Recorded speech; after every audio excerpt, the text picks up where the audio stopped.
Bonjour mes chers élèves, ce cours est destiné aux élèves de la première année du cycle du baccalauréat, toute option. Dans ce passage, on va étudier l'extrait allant de « J'observais ce spectacle étrange avec une curiosité si avide » jusqu'à la fin du chapitre, c'est-à-dire jusqu'à « et je tombais évanoui ». Donc le passage est un extrait du 13e chapitre des derniers jours d'un condamné. Pour l'analyse de cet extrait, nous allons adopter l'étude méthodologique qui consiste à situer le passage, ensuite dégager les axes de lecture, ensuite on va travailler deux axes avec une synthèse à la fin. Donc pour situer ce passage, nous allons d'abord faire un retour en arrière sur ce que nous avons vu la séance dernière. Donc la séance dernière, nous avons étudié l'incipit et nous avons vu comment le condamné, pendant 6 semaines, va souffrir jusqu'à le jour de son exécution. Donc après, il a fait un retour sur son procès. Donc le jour de son procès, il a fait un flashback et il a décrit, il a essayé de tenir le journal, c'est-à-dire de tenir son journal, d'écrire, c'est-à-dire d'écrire le dernier jour d'un condamné. Après, il a décrit son cachot, donc son cachot qui ressemble déjà à une tombe. Après, nous allons voir le dernier jour d'un condamné. Avant, le narrateur avait décrit son cachot, une boîte de pierre, dont les murs sont couverts d'écriture et de dessins. Il a été ensuite emmené dans une autre cellule pour assister au ferment de forçat. Et bien sûr, et pour mieux voir le ferment des forçats, le geôlier, c'est-à-dire le gardien de la prison, elle l'a conduit dans une cellule, bien sûr, qui surplombe la cour de Bicêtre pour mieux voir le spectacle des forçats. Donc, dans cette situation, j'ai essayé de vous donner un peu l'enchaînement, bien sûr, d'un ensemble d'idées à partir de l'annonce du verdict jusqu'à ici, c'est-à-dire ici le condamné va assister à un spectacle, il va voir comment les forçats sont traités à l'intérieur de la prison et bien sûr il va nous donner aussi la réalité de ces forçats, la réalité qu'il ne souhaite pas bien sûr puisque lui-même est un condamné, donc pour lui il espère être exécuté que d'être un forçat. On va voir pourquoi. Donc on va dégager ensuite les axes de lecture à partir du mouvement même du texte qui se divise en deux parties. La première va du début jusqu'à « je frissonnais ». Dans cette partie, le narrateur observe ce qui se passe dans la cour de la prison, le Bicêtre, c'est-à-dire c'est lui le spectateur. Mais dans la deuxième partie, qui s'étend jusqu'à la fin de l'extrait, le condamné devient lui-même objet de spectacle pour les forçats. C'est-à-dire c'est lui-même qui va devenir le spectacle au lieu d'être spectateur comme au début. Donc nous avons ici, bien sûr, dans le 13e chapitre, nous avons un texte descriptif parce que le condamné, il a commencé par décrire la cour de Bicêtre d'une manière dévalorisante. Ensuite, il va décrire le spectacle des forçats avant d'être lui-même objet de spectacle, c'est-à-dire que les forçats vont assister eux-mêmes à un spectacle de divertissement qui est le condamné. Dans ce premier axe, appelé la description d'un spectacle, c'est le condamné qui parle. De quoi il décrit le spectacle des forçats. Quand il est presque midi à Bicêtre. Donc à Bicêtre est dans une cellule, bien sûr cette cellule ce n'est pas la première cellule où il était à Bicêtre, mais une autre cellule qui surplombe cette fois-ci la cour de Bicêtre. Donc comment le narrateur décrit d'une manière dévalorisante le spectacle des forçats qui lui inspire la pitié, la peur et la terreur à tel point qu'il a perdu lui-même conscience. Pourquoi ? Pour faire voir la réalité de la prison et les souffrances des forçats. L'expression « le rire me faisait pleurer » résume tout le tragique de la situation. C'est-à-dire que le condamné, il a même oublié sa situation de condamné et il est influencé un peu par ce qu'il voit, parce que bien sûr les forçats sont maltraités, sont traités d'une manière inhumaine, d'une manière qu'on pourrait dire un peu sauvage, puisqu'on les traitait pire que des animaux. Donc regardez le narrateur, l'émotion forte du narrateur, donc il est exprimé à travers le texte, bien sûr par cette expression, à tel point que le narrateur lui-même a pleuré. C'est-à-dire, il s'est oublié un moment qu'il est un condamné. Il a oublié sa situation de condamné et il est ému, elle est bien sûr influencée par le spectacle de ces forçats qui souffrent pire que des animaux.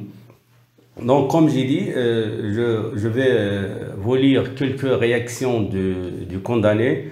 J'étais demeuré à la fenêtre, immobile, perclus, paralysé, mais quand je vis les 5 cordons s'avancer, souriaient vers moi avec des paroles d'une infernale cordialité, quand j'entendais le tumultueux fracas de leurs chaînes, de leurs clameurs, de leurs pas, etc., il me semble que ça tenait de démons. Regardez le condamné ici, donc il a commencé même à perdre ses facultés. Donc là, les condamnés, pardon, les forçats, sont assimilés à des démons. Donc nous avons une métaphore ici qui assimile les condamnés, bien sûr, aux démons. Et donc là, c'est pour vous dire que le narrateur, il est beaucoup influencé, il est beaucoup ému, il est choqué par ce spectacle. Dans ce deuxième acte, le condamné devient lui-même un spectacle. C'est-à-dire que le condamné aujourd'hui, il est en train d'assister au ferment de forçat. Maintenant, il va devenir l'objet du spectacle. Donc le narrateur qui assiste au ferment des forçats devient objet du spectacle. Il concentre sur lui des regards. Tous les yeux se tournèrent vers la fenêtre que j'occupais. Donc c'est le condamné qui parle. Donc tous les forçats se tournaient pour voir la fenêtre qu'occupait le condamné, bien sûr, dans la cour de Bicêtre. Donc ce sont désormais les forçats qui se divertissent. Regardez les forçats, elles sont en train de rire, les explosions de joie redoublèrent. Donc là, ils sont en train de rire, ils sont en train de s'amuser. Et donc là, regardez, le condamné lui-même est devenu un spectacle. Au début, il était un spectateur, il était en train de voir le spectacle des forçats. Maintenant, il est devenu un spectacle pour ces forçats. Donc, comme si le spectacle du condamné est quelque chose de positif et de réjouissant, puisque ici, les forçats sont en train de rire, ils sont en train de s'amuser, donc ils sont joyeux, ils sont gais, etc. Même si la situation est un peu tragique.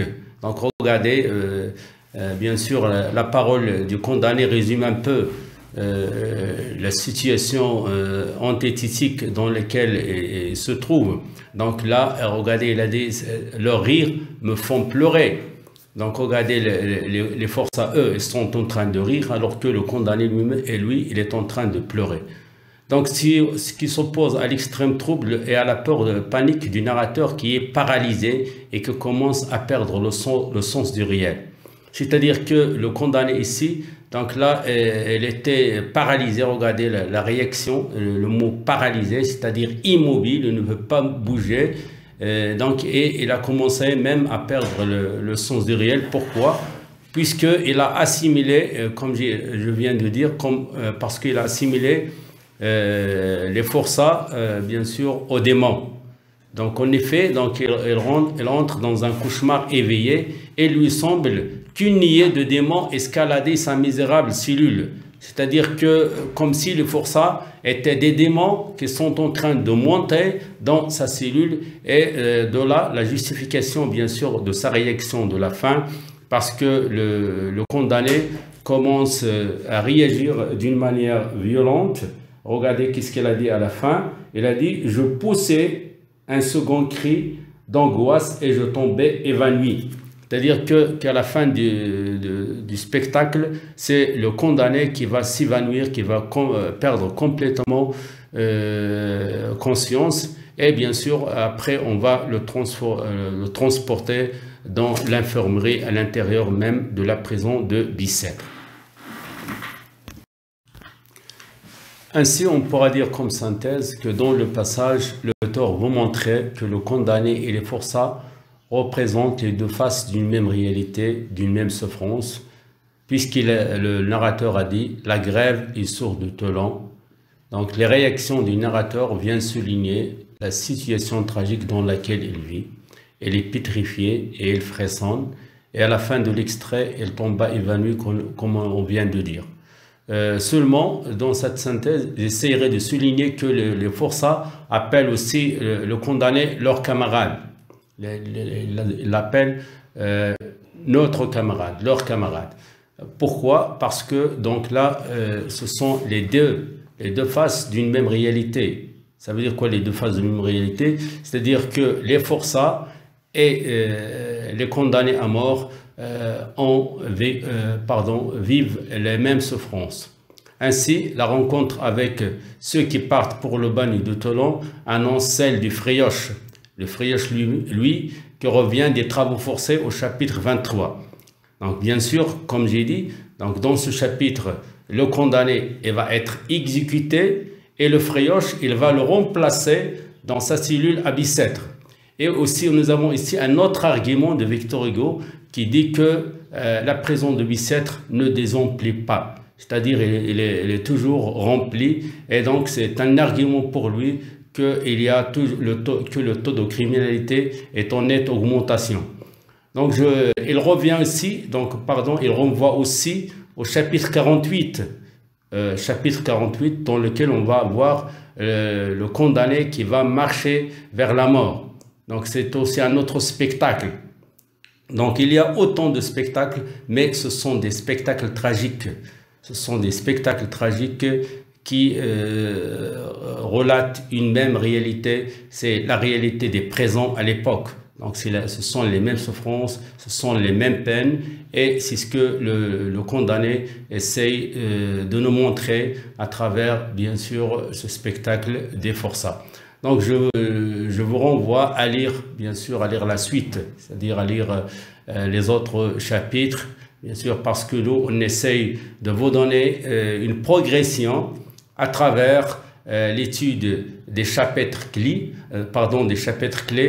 qui donne une vision générale sur le trajet du condamné depuis, bien sûr, depuis l'annonce du verdict au premier chapitre jusqu'à l'exécution au chapitre 49. Donc voilà, je